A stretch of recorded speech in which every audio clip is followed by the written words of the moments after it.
We almost home. Here it is. Can y'all hear me good out there? Okay. Let the torch take you higher. We gotta carry the torch. Let the torch take you higher, higher. Yeah. Let the torch take you higher. Anybody ever put a torch inside you before? Okay. Let the torch take you higher, higher. Raise the bar before you end up behind the bars. Talking about high standards. Raise the bar before you end up behind the bars. Bring them up, bring them up, bring them up. Raise the bar before you end up behind the bars. Talking about high standards. Raise the bar before you end up behind them. Raise the bar, bring them up, bring them up. Many years ago, at a high school in Miami, Florida, named after the great scholar, Booker T. Washington. Bring them up, bring them up, bring them up, bring them up. This high school had a contest, and they challenged all of their students to come up with an original saying that expressed their high school beliefs. And they were to write it down and mail it in. Well, one little boy by the name of Les Brown, who was called E.T. because he was labeled every retarded. E.T., which stood for the dumb twin. Well, his twin brother Wesley was by smarter than he was. But this little boy pulled out a pen and pad, and suddenly these words came out into the page, and they were worth writing down. He said, "Shoot for the moon, because even if you miss, you'll land amongst the stars." Everybody say, "Shoot for the moon." Think about it. Shoot for the moon. Because even if you miss, you'll land amongst the stars.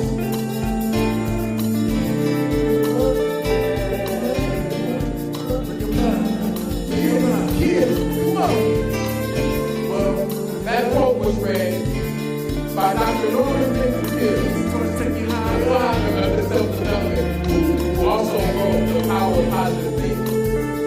And he used that quote to close every speech. The quote that was written by my father, Dr. Williams. Those words will live longer than the members of my family. But I have something important for the history books as well. And I want to say this as well. You can write this down. This is my quote. Yeah, I want to say, raise the bar before you end up behind the bars. Talking about higher standards. Raise the bar before you end up behind the bars. Talking about higher standards. Raise the bar before you end up behind the bars. Talking about higher standards. Raise the bar before you end up behind them. Raise the bar before you end up behind them. Legacy Full Circle. A new company that's raising the bar on educators behind the bar. Raising the bar on financial services. Raising the bar on how we do business and take care of the people that take care of our youth. Raise your hand if you're ready to raise the bar.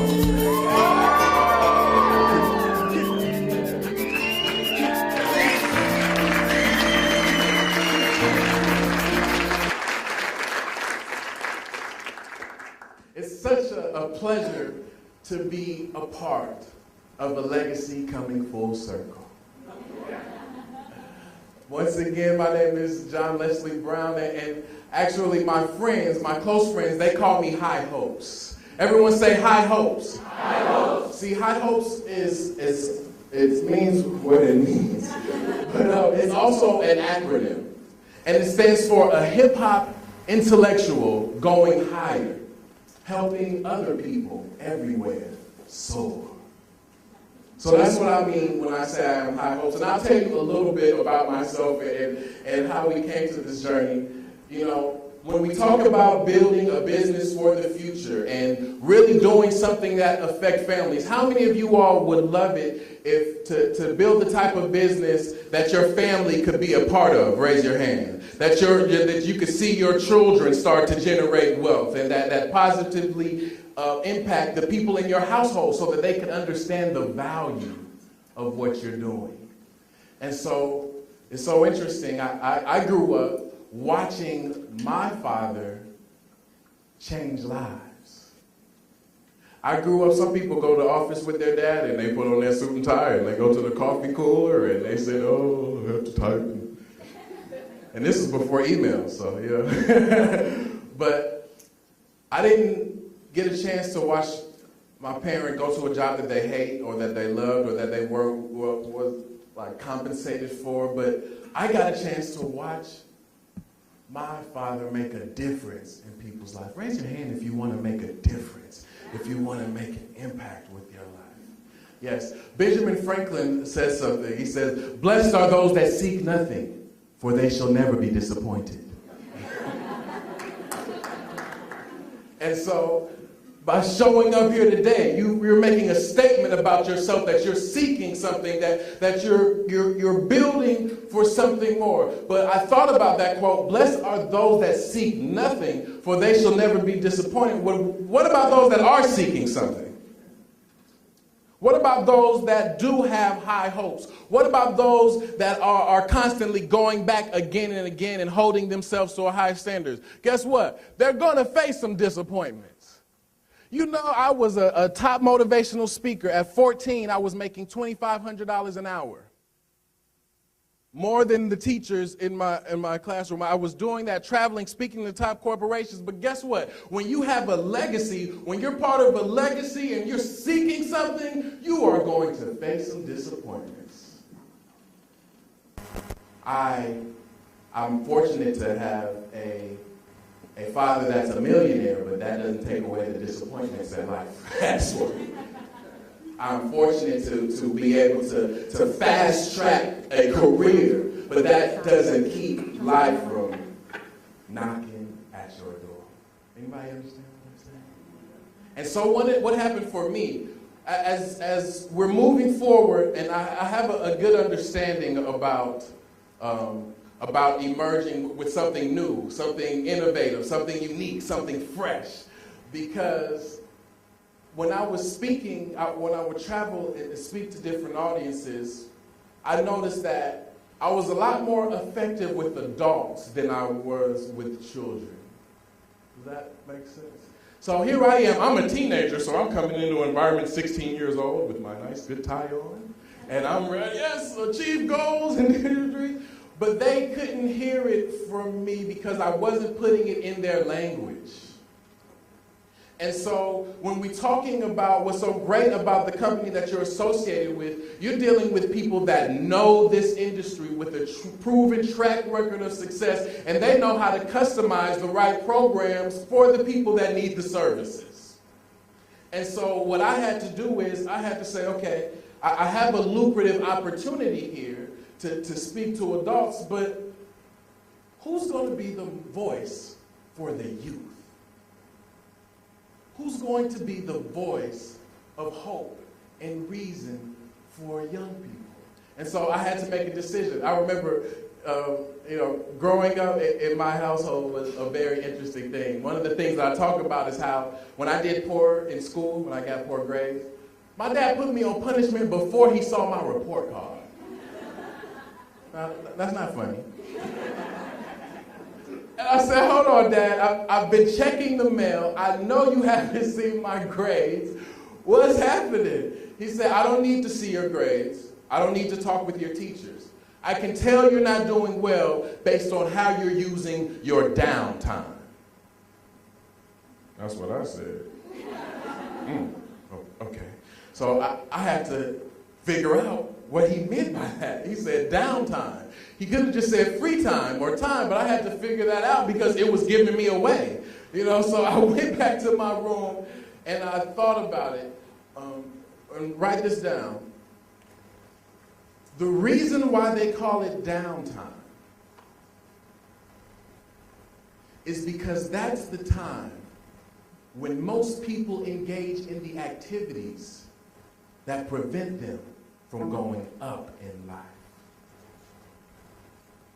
I'll repeat that. The reason why they call it downtime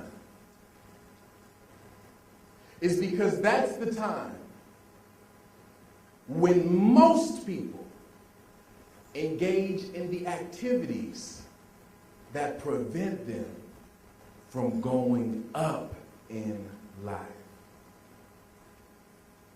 He didn't need to see my grades, didn't need to talk to my teachers. He could tell based on how I was using my downtime. How many of you all know people that should be in this room today? Raise your hand. Okay? That's what's so great about being in a room with seekers, with people that know how to utilize their downtime. Because you're engaged in the activities that's going to keep you up in life. So repeat after me. Say, maximize your downtime. Yes. Maximize. Yeah, you're going to have to repeat the yes. Maximize your downtime. That's one of the first things that I learned. And it was so interesting when I got put on punishment, we didn't have the traditional type of punishment in my household, no. There were no timeouts. No timeouts. He took away the keyboard from my computer so that I could only see my screensaver. He took away my telephone, took away my television. He put me on room arrest, which meant 2 meal breaks and 2 bathroom breaks.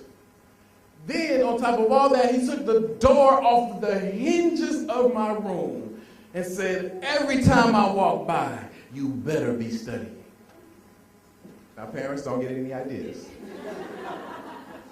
But while I was in my room pretending to be studying, and then he has a sense of humor. So he would come to the door that's not there, and he'd say, oh, no need to knock, young man. Okay, very well, I can see you're reading. You know? And while in this time, I was so committed to not doing my best. I was so committed to being a failure. And you might know people like that I would not even do my homework because that would prove him right, you know, that this punishment things work. So I would just read motivational books because that's what was in the house. And that's what I was interested in. And I came across a quote by Jim Rohn, and a great author and motivator from this industry that just passed away recently, and he was really the person that got me to recognize the power of my voice. While I was reading this book from Jim Rohn, I came across a quote, and it said, your life, my life, the lives of each and every one of us will serve as either a warning or an example. Your life, my life, the lives of each and every one of us will serve as either a warning or an example. It went on to say a warning of lack of drive and ambition, or an example of objectives clearly perceived and intensely pursued. Ladies and gentlemen, you're a part of Legacy Full Circle, an organization that's going to dominate the industry and provide the services that people need. Give yourselves a round of applause because you are an example.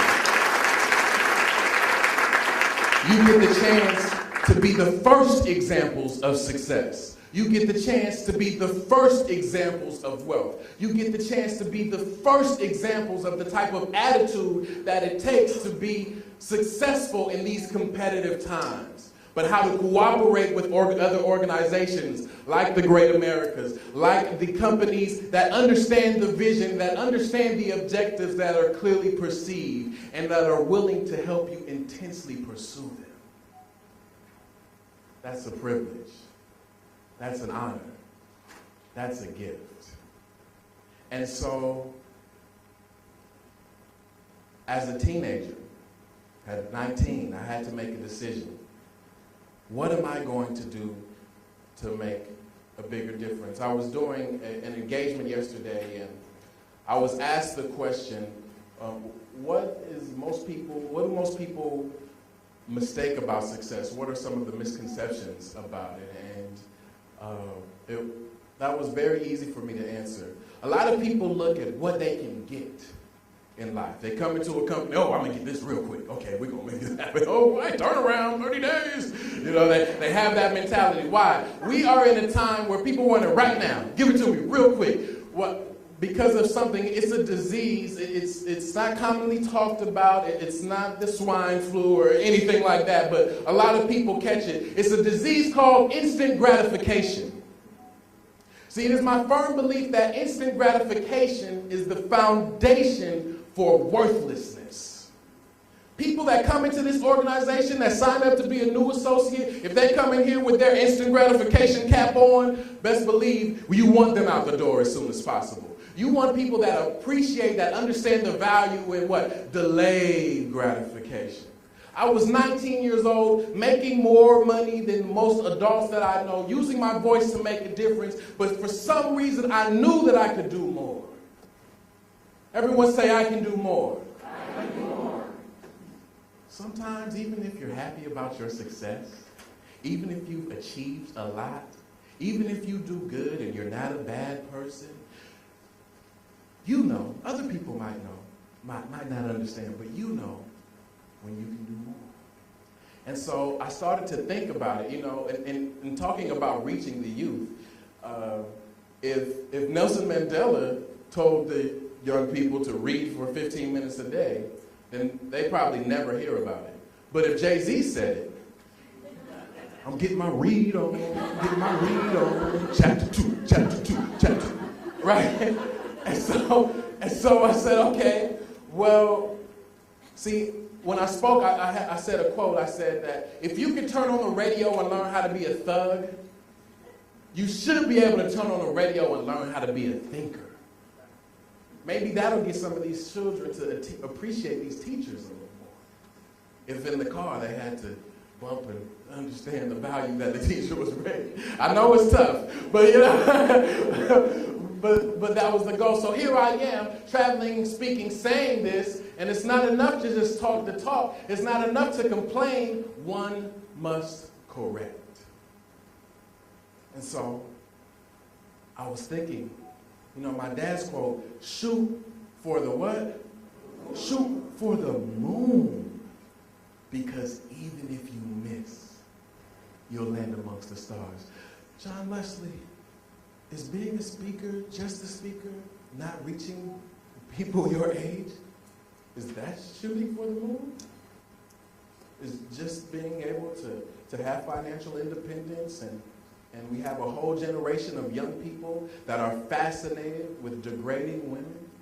Is that me shooting for the moon? And the answer was no. I remember one time while I was on punishment, right before I decided to get my act together, I was reading and I came across this question. And sometimes in my family, quotes are really, you know, strong. You know, some families argue over the big piece of chicken. You know what I mean? Some families argue over who gets to, you know, sit in the front seat or something. But in my family, if you have a book of quotes or something, or you had a good quote, ooh, you better watch it. You might get a shoe tossed at you. Okay? And so, but this wasn't a quote. This was a question that I didn't know what to do. And I'm a teenager, and I came across this. It said, if you had to be who you are today for the rest of your life, would you be happy?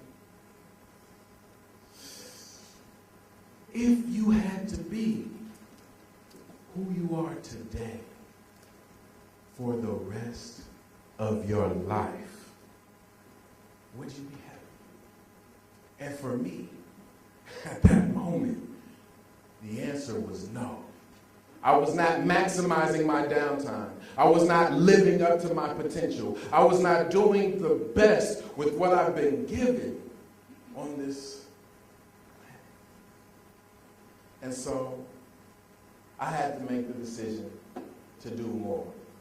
I had to make the decision to show up. Everyone say, show up. Show up. Everyone say it again. Now, this is what's interesting. Everyone say, hey. Hey. Say, ho. Y'all see how that was louder? Now, this was my dream, okay? You have thousands of people filling up stadiums. How many of you all know if there was some entertainment in this room today, you wouldn't be able to get seats in here and people would come out if it was, okay? So if Lil Wayne was up here, it would be like, oh my goodness, lollipop, I gotta go. You know, and you can get teachers, even teachers, you'd be like, what are you doing here?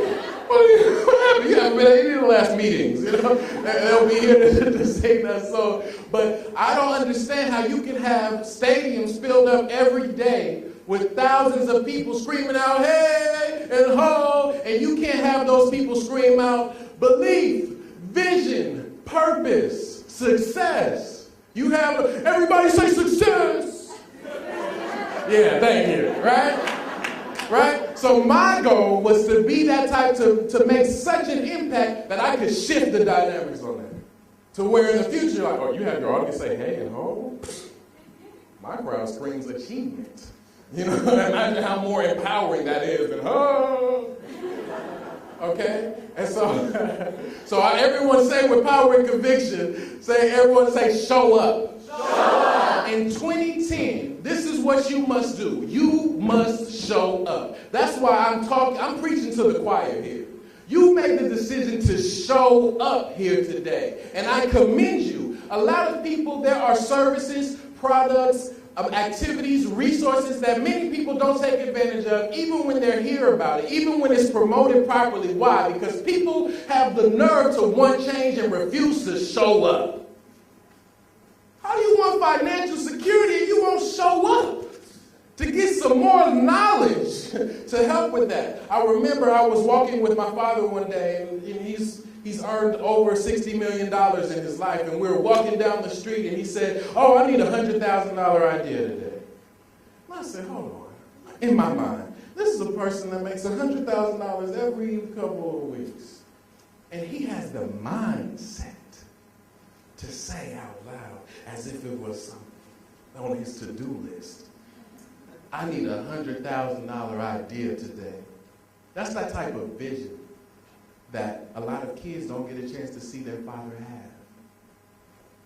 And so, me being the son that wants to make his dad proud, I've got a lot of ideas. So I'm immediately start thinking of which one I'm going to pitch to him. Like, Dad, I got your $100,000 idea. We're going to do this, right? So we catch a movie. It's a rare occasion. And then I learned something from him. We went to Barnes & Noble. He spent $600 on books. Now, some people don't spend $600 on rent. Okay? Roommates on it. But here he was, one of the most knowledgeable people I know. He said, I want a $100,000 idea today. And he chose to do what? He invested in himself. He didn't show up on the couch. He showed up in the bookstore. So while I'm trying to get ideas from here, he's trying to get ideas from others who have done things that he hasn't done yet. And so that's why I commend you for being in your seat. It's about quality. The quantity will be attracted to your wealth.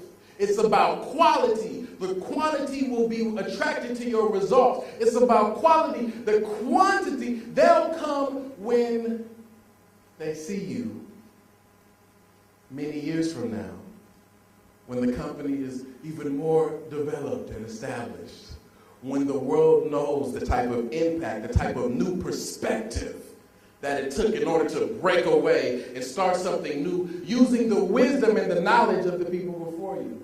They'll come and they'll want to be on your down line, you know. You can't get on my down line 2 or 3 years from now. No, you're my down line. That means we're down to a certain extent, you know what I mean? So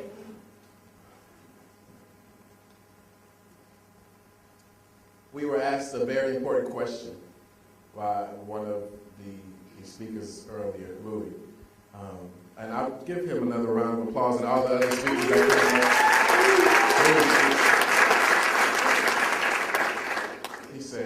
he asked us to ask ourselves, why are we in business? I believe.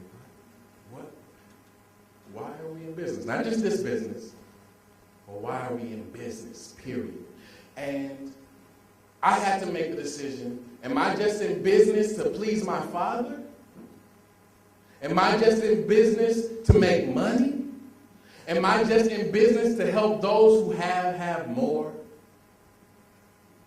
Or am I in business for something else? Let me tell you why I'm in business, because I asked myself that question after you asked me. I'm in business to plant seeds of hope. I want you to write that down. Seeds of hope. Seeds of hope.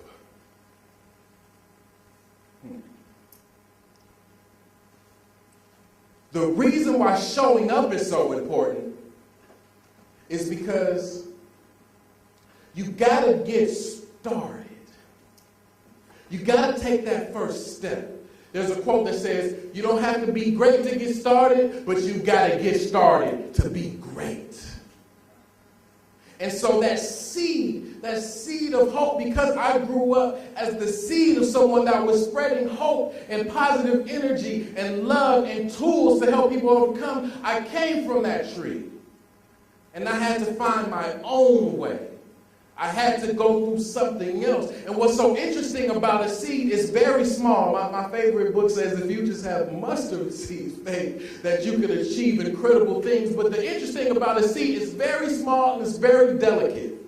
It's very fragile and brittle. But if you think about what it has to break through, the dirt and the rocks and that it has to break through in order to be successful, I want you to know right here, you are the seeds of hope for teachers all over the world. For educators all over the world, for people. There are people in a room right now not knowing what to do with this problem, with this crisis, and they're waiting for your call. Why? Well, when the seed is growing and as it comes out, it's so interesting. They have a tree in the Far East. My dad talks about it. It's called the bamboo tree. Anyone of you familiar with the bamboo tree? Yes. And so, as you all know, the bamboo tree, you plant it and you have to water it every day for 5 years. Okay, y'all know. I'm gonna run that back. No. Some people don't even brush their teeth every day. You know what I'm saying? Hold on. You have to water this plant every day for 5 years. And for 5 years, 2 years, 3 years, nothing comes out of the ground.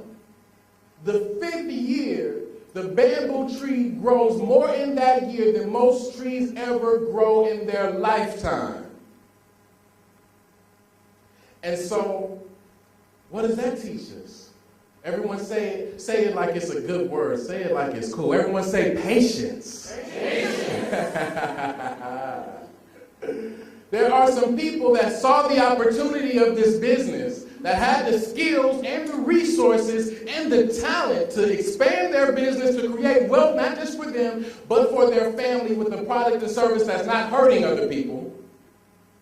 But because they didn't have that seed of hope, they let their bamboo tree die in the ground. They let that vision die, and they went off to something else and probably had the same attitude. And so I had to make a decision. That's why I understand what you all are going through. I had to make the decision of what was I going to do? Was I going to just let the radio remain how it is? Am I going to wait for another positive artist to come out? Oh, I'll wait. Someone will do it. Common will do it. Yeah. No, Kanye will do it. Yeah. No. This is for you to do.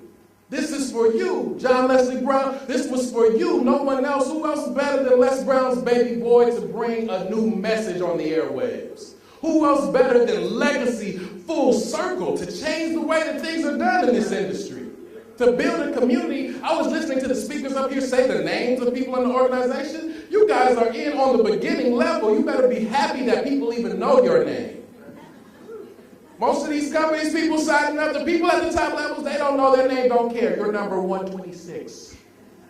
Okay? And so this is a family. This is a community. This is a movement. Raise your hand if you feel like you're part of this movement. Do we have any new guests here? Any guests that were invited that aren't actually associated? Are there any people here? No? If so, okay. We've got a couple people in the back. I just want to just keep on reinforcing what a rare breed that you all have in your leadership. People that keep their word. People that listen and take time to really help. And so always show up when you can have some seeds of hope planted in you. All of these conferences, all of the workshops, all of the tools and resources that AIG talked about, that offer, make sure that you get those seeds of hope in you. Why? Well, whenever you plant some seeds, you plant seeds of hope. Everything isn't going to stick. Everything isn't going to take root. The ones that actually come out of the ground, the ones that come out of that beginning stage after the hype goes away, when it's time to get in the hard work, those are the people that have what? Higher standards. Write that down. Higher standards. Higher standards. Someone got up this morning that was supposed to be here, but their higher standards left before they got here. Before they did. They left. Higher standards went. You know? and why? See, the ones that break through, the ones that have the higher standards, you realize in order to see the light, you've got to be the light. In order to really break through to a whole nother level when all these different companies are trying to get to the top and to establish new brand, the people that are in this organization have to have higher standards. And so, what does it mean to have higher standards? You know, that sounds good. And definitely, those that have higher standards maximize their downtime. And this is something too. When you have higher standards, when you maximize your downtime, remember this. You must be more dedicated to your destiny than you are to your distractions. In order for us to make it, in order for 5-10 years from now, for me to be coming back and speaking at a national conference in the Georgia Dome somewhere or at the Staples Center, and look out at some of these faces, you guys will probably be backstage with me hanging out, you know, but in order to do that, we've got to be more dedicated to that destiny than we are to these distractions. Does that make sense? How many of you all know people that are dedicated to the distraction? Any latest study that feeds into the distraction they want to tell you about? Did you know there's a distraction on CNN and a distraction on Fox? Did you know that they got a new MP3 called Distraction? I want to let you hear to it. They've got the distraction fully researched out. They've got all the elements. They can email you links on all the conspiracy theories. But when it comes time to have some higher standards, to keep your vision focused on what you're really about, then that muscle weakens. And this is what I think. I don't think higher standards is always about making the right choice. I don't think that people that have higher standards have some type of instinctual do-gooder syndrome in them. I don't think that's what it is. Having higher standards is about knowing what you got. It's about knowing who and whose you are. It's about knowing that this company is breaking the mold, is going against the grain, and these are the resources, these are the skills, this is what I have to offer to the planet. When you know what you got. That's why I was able to make and record over 300 motivational songs with no profanity. because I knew I come from a person that was able to do tons of speeches and to inspire people and to get them fired up without cursing them. Because I knew what I got. I knew. And so when you have those seeds of hope planted inside you, I want you to think about someone that might have inspired you when you were young. You know, that first person that you looked up to, because what happens is the type of passion, and write this down, raw determination. Raw determination. In order to make it in this new economy, in this new marketplace, it's going to take definitely some skill. It's going to take people that know what they're doing. It's going to take effective leadership. You've got that covered. You've got the tough stuff out of the way. But also the tough part is going to be in you having that raw determination. You see, it's so interesting. I asked the question, how did this company get started? And I heard a little bit of the backstory. And if you all only knew my life, you would say, wow, I need to be on the board or something. This is actually it, because it's about when you grow up in something and when you know something really well and the old systems aren't getting the job done, you know what to implement that can make a positive impact. And so I said, hold on, Dad, I thank you, you're a great coach and everything. I love the speaking thing, but I'm going to be the first motivational speaker with the #1 music video. I'm going to be the first motivational speaker with the #1 music video. Isn't that great, Dad? We're going to get these young people motivated too. What did he think? Hold on, you mean you're going to tell me you're going to turn down making $7,000 an hour, which I was at the time, to be a rapper? Have you ever had a vision for yourself that made you proud of who you are, and then you went and tried to share it with someone close to you, and they tried to make you feel ashamed of it?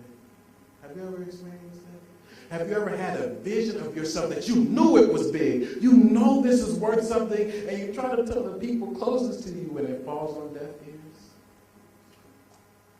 I know what that's like. He looked at me and said, listen, why don't you build your brand in this industry? You're already established. Keep on going. You're still young. Then you can go over there. No, Dad, I got to get started. I got to be skillful. These people are in the studio working every day, and they're pushing film. How am I going to waste any time? Okay, no, but it's too crowded over there. Everybody's trying to be an entertainer. Forget about it. You don't know how hard it is, or maybe you do, to have the person that teaches people how to live dreams tell you that you can't have yours. Travel around the world. You can live your dream. It's possible. Not you, son. And that hurt. It created doubt. It created the type of, I used to believe in myself, but wow, can I actually do this? You ever get in a business and you started off looking good and real promising, and then after you go out for a couple weeks and try to recruit some people, you say, can I actually do this? Maybe I'm not qualified. It would be so much easier just to work for someone else, to tell me what to do, even though I'm not fully being utilized. It would be so much easier to use that small percentage of myself rather than have to challenge myself every day to keep these seeds of hope alive inside of me that no one cares about or wants to hear just because I've got some high standards. It would be so much easier. Ladies and gentlemen, I've got a message for you. That's true. It would have been a lot easier for a lot of people to not achieve greatness and to accomplish their goals. But the rewards are incredible.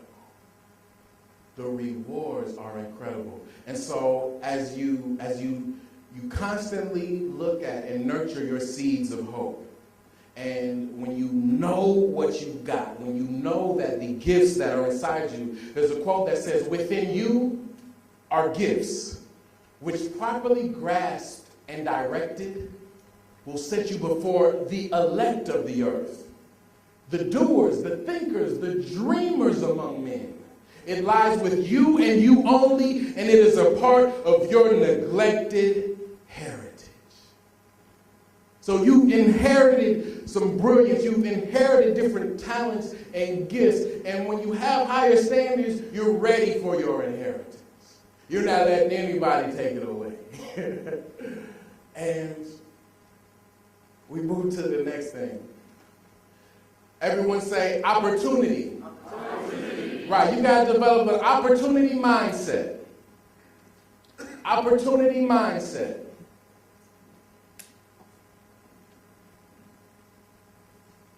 Many people that you go out and that you talk to that are qualified, that actually need the services that you're offered, if you tell them about it, if you give them the information, if you let them know what's happening, and they still say what? No. Guess what they don't have? An opportunity mindset. It is your job, it is your duty as an associate to create that opportunity mindset everywhere you go. When you walk in a room, it should look like an opportunity is here. Have you ever seen that? Ever seen somebody walk in a room and you felt like it was an opportunity? That's how people should feel. When we talk about showing up, it's not just about being present. We're talking about a show. We're talking about having the type of love and dedication for your services and for your craft that provides a show for people. When you walk into a room, it should be an entrance. Does that make sense? Is that the type of passion that can build your business? Absolutely. And so one of the things that when we talk about opportunity mindset, and for those people that are interested in having rapid success, effective communication skills are very important. See, what happened was, I said, hey, Dad, I'm going to be a positive hip-hop artist. I'm going to represent your principles, putting motivational principles in hip-hop form. He said, okay, son, that's fine, but don't you ask me for a dime. Okay, son, that's fine, but you do your own thing. I've worked hard to give you a position in this industry already. You want to throw that away for some beats? Go right ahead. Ever had that? People say, if you're not doing it my way, don't do it at all. Right? And so I was at a time when I needed someone the most. I had to grow. I had to find a new way. I had to keep my own seeds of hope. I had to have my own higher standards, and I had to keep an opportunity mindset. And so with that, because I developed my communication skills, I was able to make it happen in new ways. I actually, while working on my album, I started an inner city youth program that was funded through UCLA, entitled the For Real Hop Institute, which stood for the For Real History and Hopes of Our People. And young people were able to use studio equipment and record albums and perform in Hollywood. The battery, yes, the battery is strong. But can you all still hear me? Yes. Okay, all right. Everybody say hey. Hey. Everybody say battery. Battery.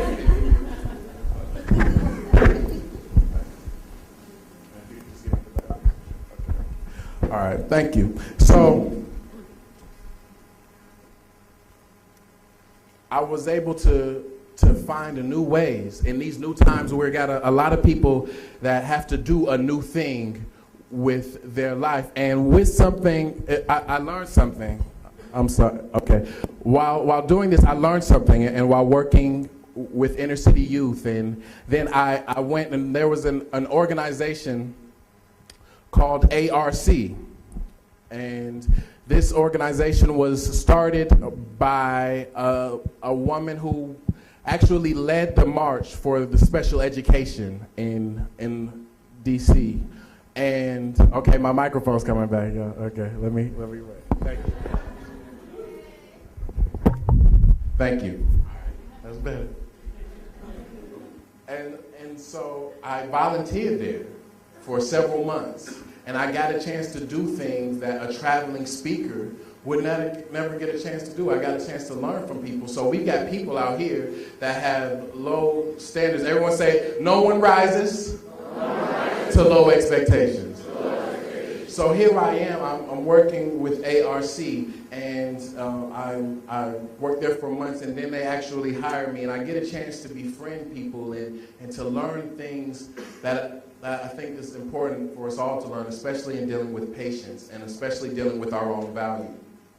There were students and friends of mine that I consider that it took me 6 months for me to get to teach them the days of the week to write it out. It took me 6 months. It took some people years to learn how to tie their shoes, but yet and still they pay their own rent. They go to work every day. They provide for themselves. They take vacations. We've got people with tons of talents and skills, but whose standards are so low that they're complaining about what they don't have, about what they're lacking, and not seeing the opportunities in front of them. And so when you have an opportunity mindset, these are the most important things that you have to make sure that you do. Write this down. Don't let your group destroy your greatness. Don't let your group destroy your greatness. Have you ever had a friend or a relative that said a particular phrase or saying, and you might not have even liked it or agreed with it, but eventually you picked it up and it became a part of your conversation? Have you ever had that happen? Well, what happens is people can rub off on you. And in Sidney Poitier's book entitled The Measure of a Man, he talks about when you're walking down the street with someone, you'll adjust to their pace and theirs to yours without even noticing it. And the same thing can happen with the rhythm of your life. Have you ever noticed that? When you're walking down the street with someone, you don't say, all right, you ready? Okay, 1, 2, 3, 4, turner, corn. You know, corner, turn. You don't do any of that, right? It's just a natural pace. And so when you're building your business, when you made a good point, it's about selecting the team. As you select, make sure that the group that you form does not destroy your greatness. And these are, and when you're looking at potential candidates, here are 2 tips that you could take with you that help you decide whether or not these people will do that. Ask yourself 2 questions, and it works every time. Who can you count on? And who should you count out? When determining whether or not your group is destroying your greatness, whenever you get a new friend or a new colleague, you want to ask yourself, who can you count on? And who should you count out? There's a quote that says, some people can breathe off of the oxygen of your attention. And they don't need to be. And so I had to stop, because when I said, okay, I'm going to be an artist, all the people that saw me as a speaker, they weren't in support. That you can't do that. Okay? It was too big. They looked at the names in the marketplace that were strong, the brands that were stronger, the established people that have been there for years, and they didn't see any possibility of my seed of hope of being able to not just speak in corporations, but to speak to our youth. They didn't see that breaking through. They didn't know my standards were so high that I was willing to give up engagements, to stop making money, so I could write this down. Impact drives income. That's the first lesson that I got from my dad. Impact drives income. And so you might have been a part of different businesses before. You might have seen other great opportunities and taken advantage of them. But you always want to stick with a company that's making impact. Am I right? Because the payoff is going to come in more ways than one. It was so interesting. As a child, when I was 10 years old, my father had a nationally syndicated television show. And he was also married to a famous singer Miss Gladys Knight. And so I grew up where at one point my dad was the famous person when we went out, but after he got with Miss Gladys Knight, people were coming up, oh, they want my dad's autograph. No, they're going to her. You know, and I learned something. While we were at dinners and people would interrupt us, which as a kid you hated, you know, people would come up to Miss Knight, to Mama G, they would say, hey, we love that song, Midnight Train to Georgia. Ooh, can you sing it, Midnight? You know, oh, can you sign my shirt? Or, you know, can you sign my napkin? But that would be the people in the restaurant would come up and say that. But then, one time, the owner of the restaurant came to my dad and said, hey, thank you, Les Brown. You changed my life. You want to be with a team that can change people's lives. You want to be with a team that pushes your legacy full circle, not just the products. You want to be with the team that plants seeds of hope for the generations to come. When I looked at the program that will be initiated in these schools, all I'm thinking is, what? Opportunity mindset, how can I get down? How can I be a part of that? How can I help? How can I serve? Why? Opportunity only dances with those who are already on the dance floor. Opportunity only dances with those who are already on the dance floor. When you meet a person, no matter how you're dressed or you look, when you shake their hand, you want them to feel like you're already on the dance floor, like you're already part of the biggest, the brightest, the fastest growing company around. Why? Because when you do that, you create an opportunity mindset in the person that you're dealing with. And once a mind has been expanded with an idea or a concept, it can never return to its original state. It would have been a lot more comfortable for me to continue speaking and not to work with inner city youth. It would have been a lot more comfortable for me to just go travel and talk for an hour rather than go to a place every day and sometimes wiping other people's behinds that can't wipe themselves. Trust me, that would have been a lot easier.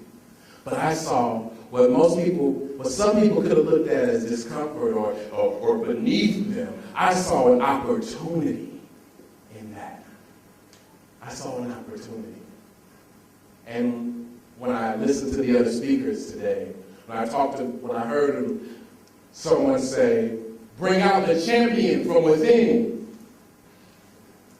When I found out the information about this program, that the title was In the Presence of Greatness, I said, hold on. This is something I want to be a part of. I want to be part of this reproductive process as we make an impact and create new ways of making income. And with that being said, I had to surround myself with people that were musicians, that were artists, that were in the industry. Now this is funny, I had friends that had full studios, that were great musicians and produced, but because they saw me as a speaker, they wouldn't help me. I had to hang around them until I met their friends. And then their friends gave me a shot because they did not have that image of me. And they were able to see the possibilities. If you're dealing with a person when you're recruiting that is stuck on the past, let them go. They talked about leaders earlier and the type of work that leadership requires. And write this down. A leader is a person that does not go where the path may lead. A leader is a person that does not go where the path may lead, but they go where there's no path, and they leave a trail. Y'all like that? A leader is a person that does not go where the path may lead, but they go where there is no path, and they leave a trail. Look at the person to the right or left of you as soon as you're done writing and say, leave a trail. Leave a trail. You don't want to recruit, you want to leave a trail. You don't want to sign people up, you want to leave a trail. You want people to say, hold on, whatever that guy's got, I want some of it. He gets those seeds of hope that are inside me, he gets them going for some reason, I don't know what it is. I'm ready to break through. I'm ready to start applying some of these high standards that I have in my mind because I know what my worth is. I know what I've got, and I know right now in 2010, this is the time when people need help now more so than ever. When there are wealthy people that are going to soup kitchens, trying to figure out how they're going to make ends meet. People lost all their resources, lost their retirement, are not able to afford their insurance anymore. They're waiting for you to create that opportunity mindset. And for those that are interested in speaking and taking that to a whole nother level and monetizing in that way, I'll definitely be a great coach and tool as you develop your business and your platform. And as we move to the next point, I want everyone to say again with power and conviction like it's hearing me for the first time. I need everyone to say willpower. Willpower. Ooh, that was good. One more time, okay? That was great, okay? I feel like there's 20,000 people in here, okay? All right, 1, 2, 3. Willpower! Yes! You know, there is something special about this room. I could be in front of a different audience, give my same presentation, and say willpower in here. Willpower. You got to have something special inside you just to speak up nowadays when it's easy to hide. When it's easy to hide your gift because you won't be criticized. When it's easier not to ask than to have somebody say no. Oh, you trying to sell something? No, I'm not trying to sell you on something. I'm leaving a trail. Follow if you want to. So guess what? Show up. When we talk about showing up, there's a quote that says 90% of success is showing up. 90% of success is showing up. Just being present. Just being there. There was a new organization called CEO Space that I had the opportunity to go and to be a part of. And my dad told my brothers and sisters about it, but he didn't tell me, you know. So guess what? I showed up anyway. I showed up. And now they're talking about making me a national sales manager and traveling on speaking on their behalf. Why? Because I showed up. And so, as you show up, I want you to remember, 90% of success is showing up, but this is that other 10%. You got to keep on fertilizing, keep those seeds of hope inside you. Don't let anything take it away. You got to maintain those higher standards that will set you apart in life. They say it's lonely at the top, but you eat better. When you meet people as you're recruiting and building your business, your job is not to pitch anything. Your job is to create an opportunity mindset. So that they see the opportunity in their relationship with you, and that will give them the vision of the relationship with this legacy. And it takes a lot of willpower. It takes a lot of willpower. It takes a lot of tenacity in order to be successful today. When I was 14 and 12 or 13, I had to memorize certain pieces. And because my dad was programming me for success. And the first piece that I had to memorize was this piece that I'm about to share with you. And in closing, I just want you to know that I look forward to watching your business come full circle. I know what it's like to spread your wings. I know what it's like to go against the grain. I know what it's like to get rejected from the same people that taught you what acceptance was. But there's something about willpower that overcomes everything. I want you to imagine a 13, 14-year-old being forced to memorize these words. And I want you to apply them to your life. In the book entitled The Secret of the Ages by Robert Collier, it says this about willpower.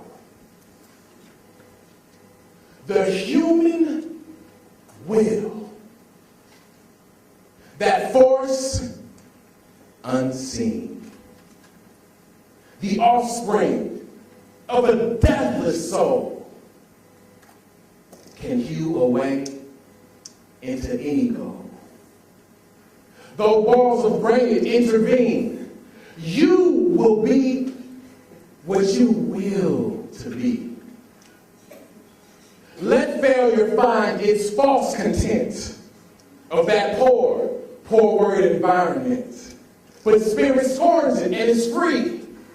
It masters time and it conquers space. It cows that boastful trickster's chance and bids the tyrant circumstance. It uncrowns and fills a servant's place. There is no chance, there is no destiny, and there is no fate that can circumvent or hinder or control the firm resolve of a determined soul. Ladies and gentlemen, thank you for being part of Legacy Full Circle. You are the future, you are providing the services, and you are the greatness that the world needs to see. Thank you.